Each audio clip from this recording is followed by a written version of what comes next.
Hey everyone.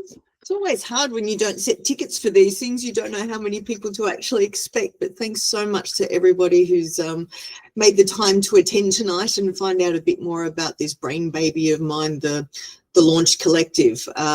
Just so you know, I am actually doing a recording of this because obviously there's a number of people who said to me, I can't come, but I really want to find out more. So if you've got any problems with that and you need me to actually block out names and so on at the side, do let me know that because I'm more than happy to make that happen for you. So the Launch Collective, gosh, where has it come from? For me, it's as a person who's, you know, in the youth space working with 12 to 30-year-olds for a number of years now, it's that idea that if we're in private practice, we don't have that ability to share all our different ideas across an organisation.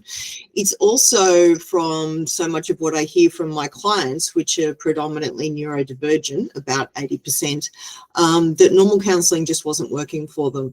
So we really wanted to look at how can we set up systems and ways of being and doing that were actually going to work for young people overall. So I'll tell you a little bit about my background, how we've got underway and all that sort of thing, and then a bit about, you know, what I'm hoping that we can actually build on the way forward. Sorry, I seem to have turned off my camera by accident there. Turn that back on.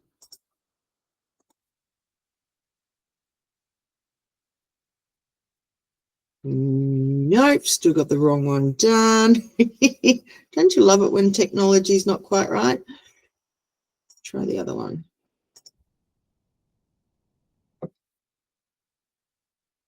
Okay, well, maybe we'll just go without. You don't need to see me anyway, do you? Okay, so what's the vision? The vision is that we would be a community of practice of therapists who are focusing on the well-being of young people between the ages of about 12 and 30. Though obviously some people might choose to work with younger people, some people might choose to work with older people, but this is the age group that I tend to work with. And it's specialising in different counselling techniques, workshop-like activities, which is what I tend to do quite a lot of, different coaching, and certainly take-home challenges. What I was hearing from a lot of people was that they were coming into the counselling room with great counsellors and so on, but they weren't quite sure what they should do differently or being able to remember what they should be trialling when they'd come out. And then if they didn't see their counsellor for another 4 weeks, then it was a case that they'd pretty much forgotten. I'm very, very inclusive in the way that I approach. I would definitely say more on the left leaning, so I need to be pretty clear about that. And certainly, you know, given my high level of neurodivergent people, certainly my people within the queer community, anybody who's disabled, culturally and linguistically diverse, I feel the need very strongly to speak for those young people that very much come from the minorities and so therefore have a hard time finding their own voices. Outside of the counselling room, also looking to create spaces for young people to connect and interact, both in person and online. I've currently got a Discord server where a lot of my young people are actually on, for those of you aware. And, you know, obviously parents have to give consent and there's a certain age limit that I have in terms of young people on there. But yeah, they're sharing all sorts of funny memes. They're doing interesting info dumps on each other. There's been some really lovely friendships from that group. Groups going off to Comic-Con together or PAX. For those of you that don't know that, that's like Dungeons and Dragons and anime and all that sort of thing. We've also had a fabulous Dungeons and Dragons group with the young adults, which are now, they've had a number of sessions here. They're about to take off and start going to each other's homes. And I've got another group of young people that want to start up here as well. So it's looking not just at that counselling thing, but how do we create these communities? How do we create spaces and places for young people to be able to connect and feel that sense of belonging and friendship, as well as those development of new skills. So yeah, it's really looking at bringing different groups together. We've got our therapist group and then we've also got our young people group. How do we actually work with those groups so that everyone can, you know, combat loneliness, build purpose, encourage growth? Part of the other little bits in the back of my head as well is looking at some parent support groups. I've got another number of families that I work with that have the PDA profile, so the pathological demand avoidance profile of autism, and certainly looking at how do we set up some support structures for, you know, the families and so on in those spaces as well. Down the track, I'd love to be working more closely with schools. How can we help schools be more neurodivergent friendly? And other youth-focused organisations. I've been chatting with the Scouts across the road, and they're pretty excited about doing some work with me as well. So the approach in working with young people is really collaborative, I find, is the best way to do it. So we recognise that young people are the experts in their own lives and that the therapists are there to help them navigate their personal growth journey. All right, so some overall acknowledgements. Obviously, I'd like to do the classic acknowledgement of country. So acknowledging the traditional custodians of the land that I'm presenting from today, the Wurundjeri people, and pay my respects to ancestors and elders past, present and emerging. I extend this acknowledgement and respect to all Aboriginal and Torres Strait Islander people who may be attending on this today, and I acknowledge that sovereignty was never ceded. I'd also like to acknowledge my clients and their families. Without the beautiful honesty of my clients and their creative ideas about how we approach things differently in here, this developed set of tools that I want to teach everyone about down the track, you know, wouldn't have actually come to life. And I'd like to acknowledge the families that have trusted me with their beautiful young people and really worked in concert with them to support their personal growth, you know, within the family homes, within the schools. And also acknowledgement of my own diverse family and friends. I think I'm probably more of the random neurotypical person in my friendship group, and certainly in my family as well. And that ability to go in and check with my adult and also with my children who have autism and so on, around how to best make this sort of things work, has really helped me make sure that I was nailing it the way that it was going to work for clients the best. And the great thing about this system is that it works really well, whether we are neurotypical or whether we are neurodivergent. All right, so little bit about me. You can get a copy of this, so we don't need to go into it in a huge amount of depth, but I do come from a psych background, and I really pull on solution-focused therapies, cognitive behavioural and narrative therapies alongside that coaching approach. I do find narrative therapies are very, very important with young people in the stories they're telling about themselves, in the stories their parents are telling about them, the stories that their teachers are telling about them. Little interesting side bit, I often find that the narrative of themselves is the very last thing that actually changes. Even once they've got all these new skills and new understanding, how they speak about themselves is one of the last stories that we tell. I'm definitely more of an informal style. I have a big room up here in the back of my property. It's about 6 by 4.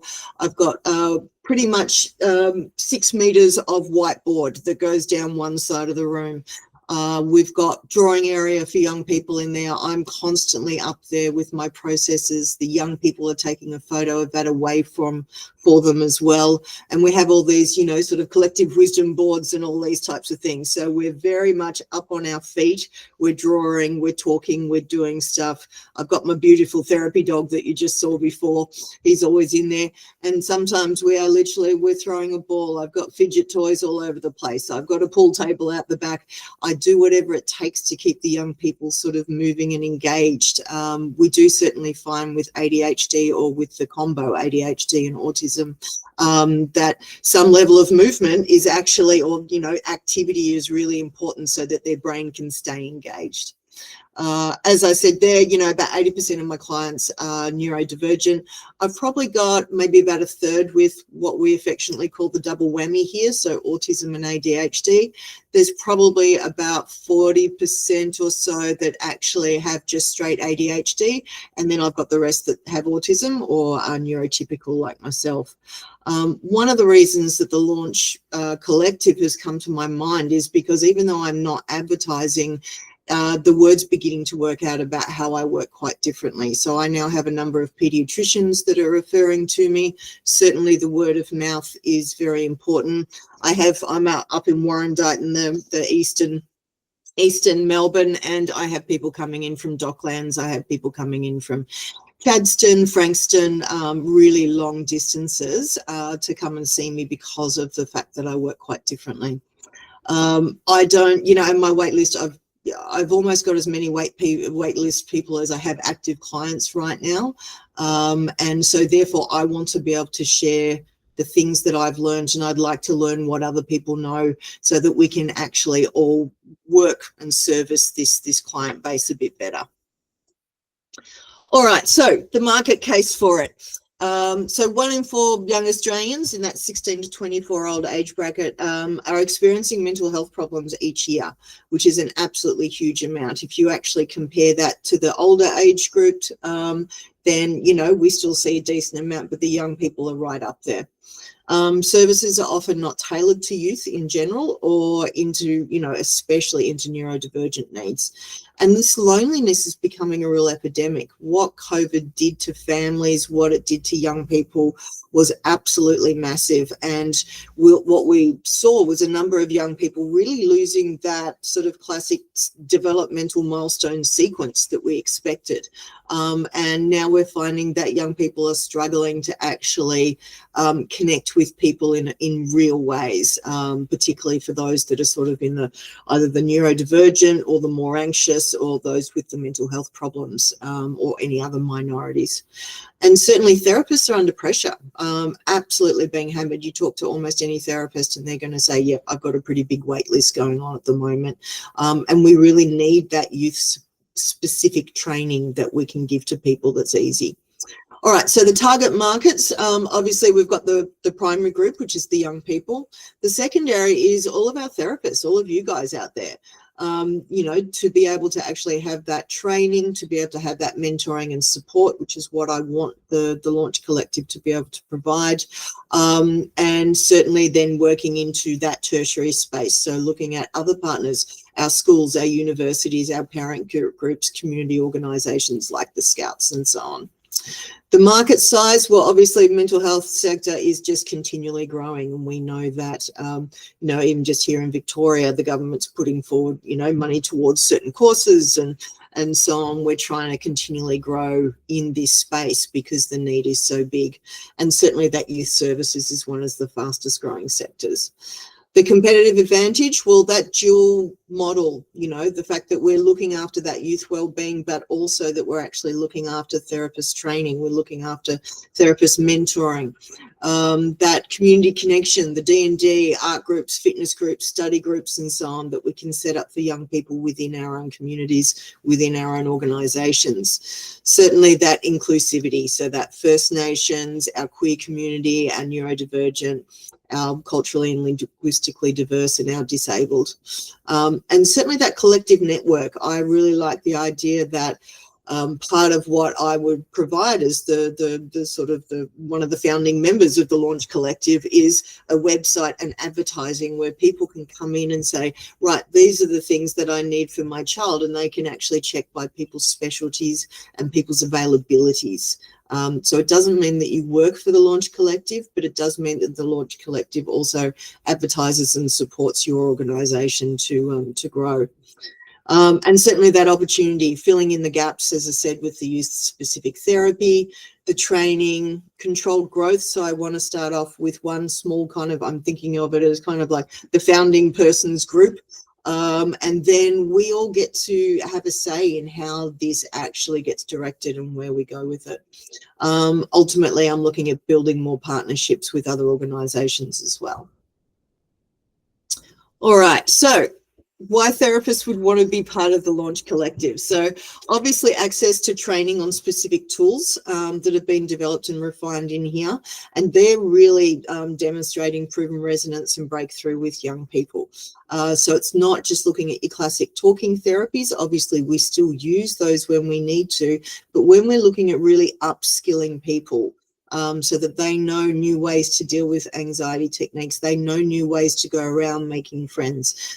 They know new ways to be able to, you know, deal with their self-talk as part of their self-esteem, or how they're going to deal with rejection sensitivity.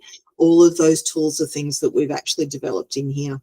That ongoing group mentoring and collaboration is already talked about. Advertising for your own private practice. Certainly access to other therapists from a range of mental health backgrounds. I'm certainly seeing the idea, and we'll go into it in a minute, that we'd have people from all sorts of backgrounds. We'd have psychologists, we'd have coaches, we'd have counsellors, we'd have, you know, all sorts of different people that are within that mental health space. And then if we wanted to go really massive, we could then actually look at, well, do we want to draw in other groups as well? I've got a little background thought in my head. Can we get a bunch of tutors that we train up to be neurodivergent friendly? Do we get a bunch of support workers that we can train up to be more neurodivergent friendly? And how do we, you know, work with those other sorts of groups as well? But that's probably a bit further down the track. Certainly personal support from other private practicing mental health professionals regarding running a business. So, you know, tips and tricks that we all learn. And certainly support to set up and run activities for your clients, and potentially even clicking into other clients as well. As I said, if I've got a PDA parent support group that's happening, you might have some PDA families that you're working with that you can actually say, hey, go look at Nat's support group, or vice versa. You might have some specialties of things that you want to set up. And I think that's the strength of the collective. And certainly the opportunity to be part of new initiatives that we might set up as a group across schools, unis, all that sort of stuff. All right, so the early stages, building the company. So register the company, start building the website, emails, etc. That's all underway. I've already done all the registration. I've bought the website. I'm already talking to an IT guy around getting all those bits and bobs sorted out for us. Mapping and designing the therapist training and requirements. I've certainly mapped it. Now I'm in build phase around that, and I'll show you a bit about what that looks like in a minute.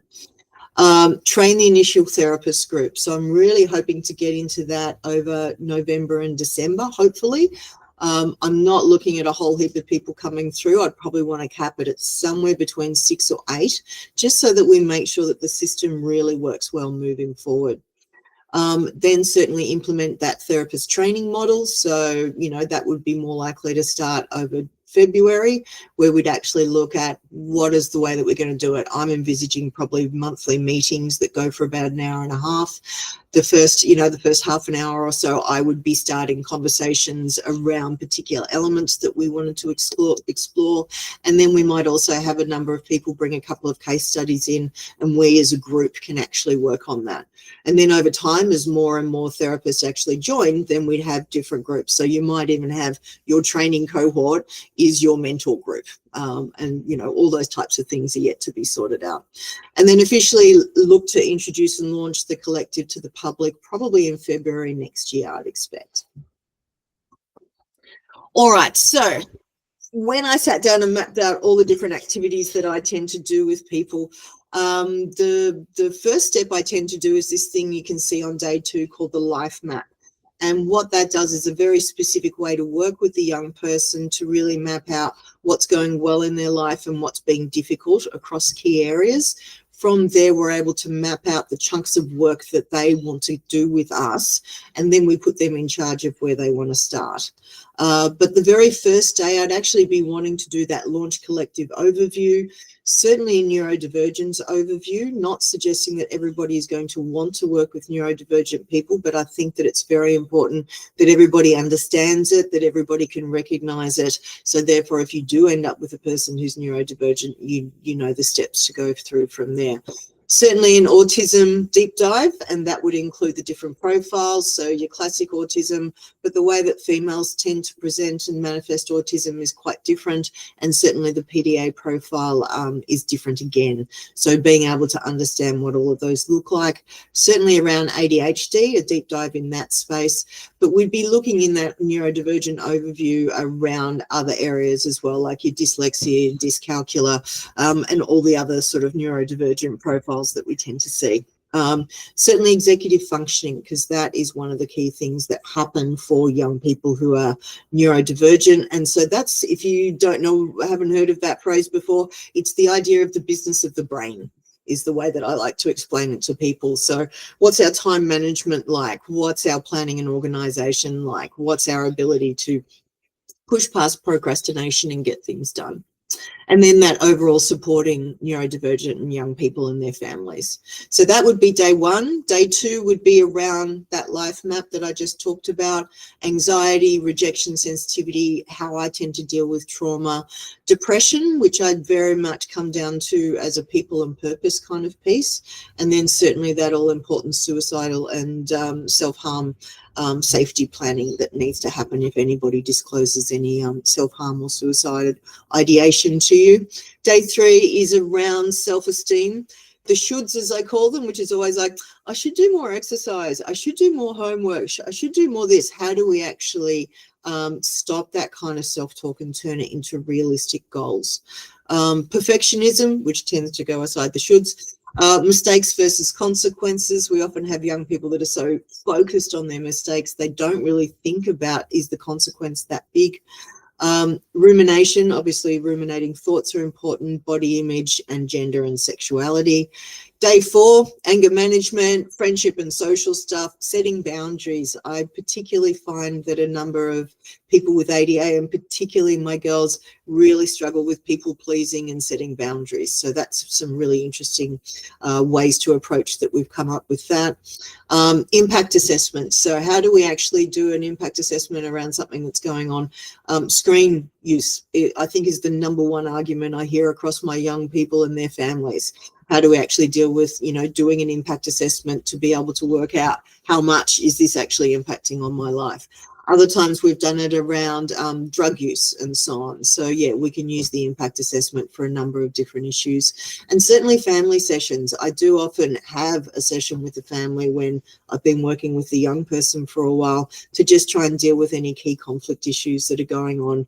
That's very solution focused rather than actually really getting into nitty gritty. But how is everyone going to do things differently moving forward? They tend to be really successful.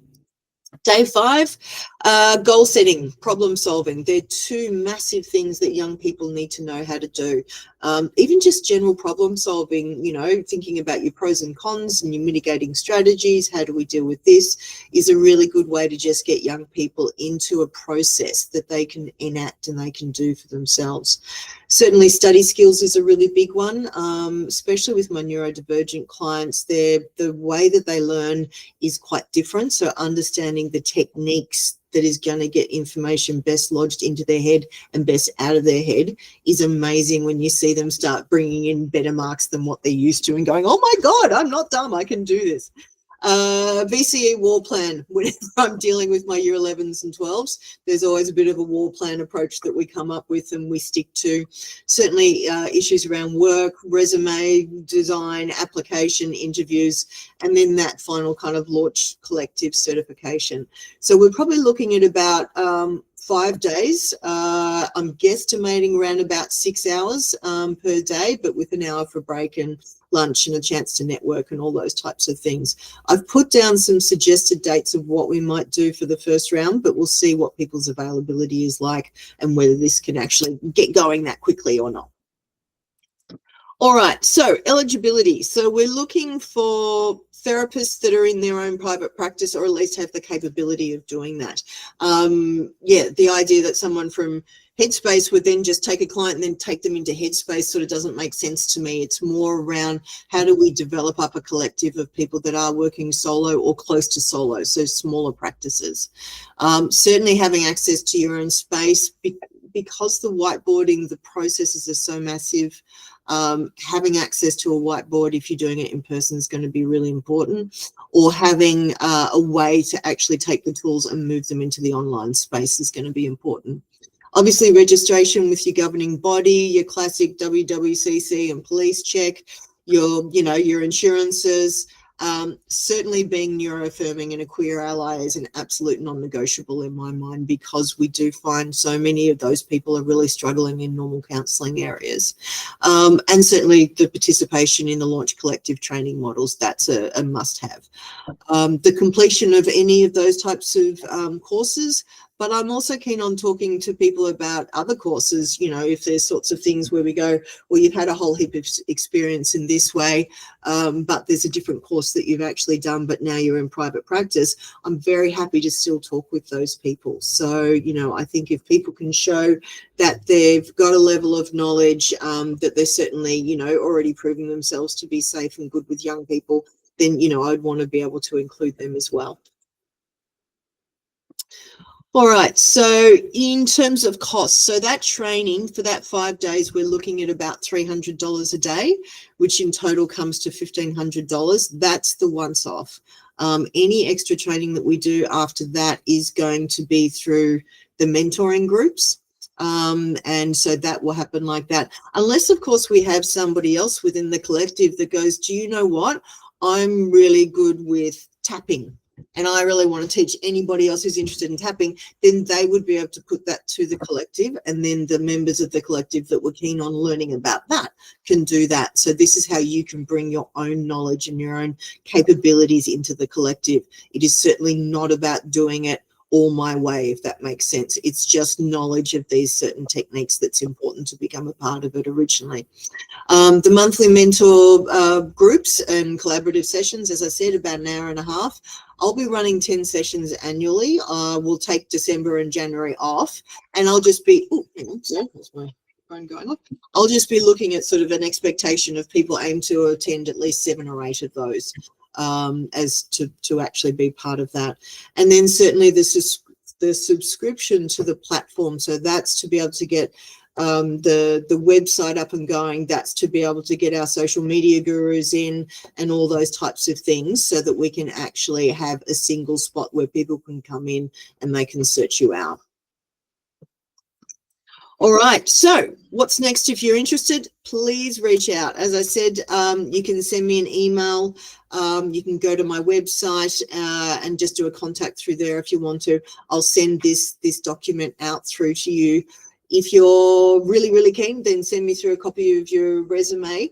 What I'm aiming to do is have really good one-on-one chats with everybody first, because I want them to be able to say, this is what I envisage for myself. Is this going to work for me? I want to make sure, particularly with our initial group, that it's people that are really keen to come and build something with me. As I said, I do see this having a possibility of going much bigger than, you know, just a group of 10 of us. It may only end up being a group of 10 of us in the end, but, you know, we do have the possibility of going much bigger than that. And that's certainly my hope. If people want to be part of that founding group, we'll aim to do that training in November or December if possible. With later groups, I'd be aiming for 3 to 4 groups to potentially train, maybe 1 per quarter. Depending on the level of interest as we go into 2026. And then, you know, get your imagination firing. What are the certain skills that you can bring to the collective that you might be able to say, hey guys, I can train you up on this, or I've actually been doing this particular activity with people. Let me come and talk about it at the mentoring group. How can we really share knowledge across all of us? So that's the key bits. What I'd love everybody to do now, if you've got the chance to, is put your microphones on and let me know if you've got any questions.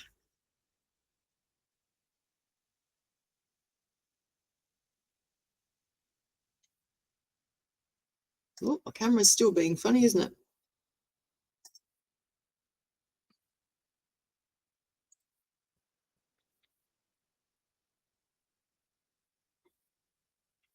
I do not know what's going on with my video, but you can see my background.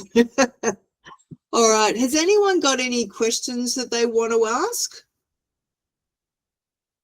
Well, feel free to pop it in a chat if you'd like to.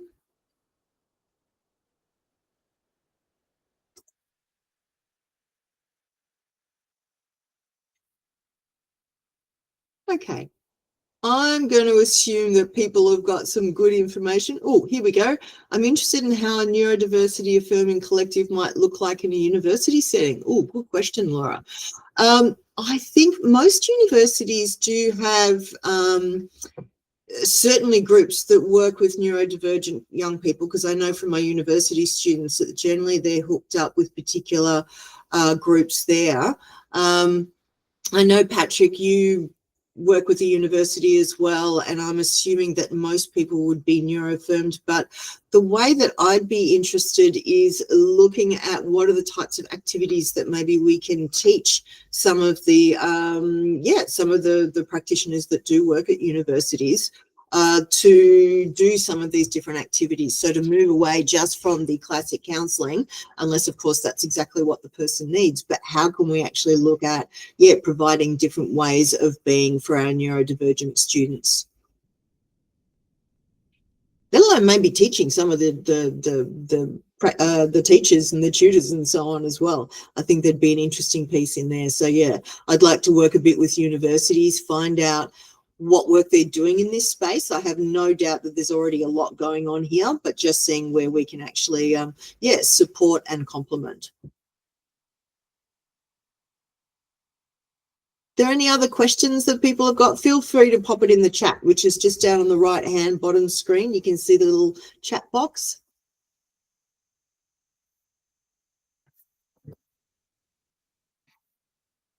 All right. Thank you, CB. Thank you very much. Yeah, I'm really, really excited to be able to get this out. And I know I've probably given everybody a decent amount to go and think about. I've continually just had this thought in my head, build it and they will come. And I certainly hope that's the case. But yeah, it's looking at how can we do this differently? How can we actually bring all of our skills together? Take a bit of the load off each other in terms of those of us that are in private practice, and really support young people in a different way. All right. Okay. Thanks, Tanya. All right. Lovely to have you all here. I won't keep you any longer because I know it's on a Tuesday night and everyone's probably gagging to go have some dinner or something. Please do reach out to me. Have a bit of a, as I said, I'm very happy to send through this presentation so that you can have a bit more of a think about your questions. Thanks so much, guys. I really appreciate that. All right. I'll look forward to hopefully talking to all of you in a bit more depth over time. But yeah, let your brain baby start going. Get your imagination firing. Thanks so much, everyone. Have a lovely night.